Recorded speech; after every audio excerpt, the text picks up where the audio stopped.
你知道吗？楚留香竟是制片人跪下求着朱孝天演下去的。制片组跑来直接面前就跪下了，不能走啊！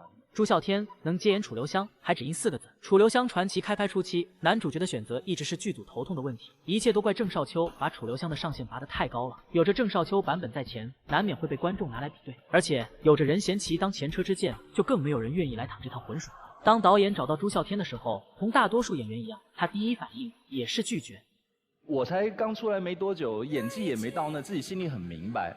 然后你前面又有这个郑少秋的这个版本在，你怎么做都是被骂。我心里很明白这件事情，就推掉了。可是就在这时，他接到了一个电话，对方只说了4个字，让他立刻改变了主意，决定接下这个角色。这4个字就是你爸病危。其实朱孝天很小的时候就父母离异，他和父亲的感情也不是很亲密，但是在和父亲为数不多的美好回忆中，楚留香就是其中一个。两人经常一起坐在电视剧面前观看楚留香。为了让父亲在最后的时光里看到自己儿子成为心目中的楚留香，朱孝天大着胆子接下了这部剧，穿上古装拍了定妆照后，就立刻拿去给父亲看。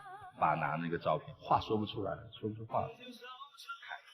看，躺着捂着这个照片，看一下，捂着这个照片，哎呦，那个心揪的。然而，儿子一心想完成父亲的遗愿，但父亲却没有了时间在电视上看到儿子。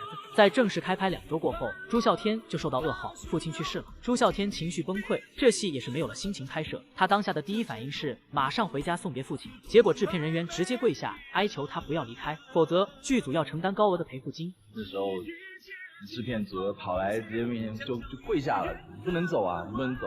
那你一走，我们一天要赔60多万。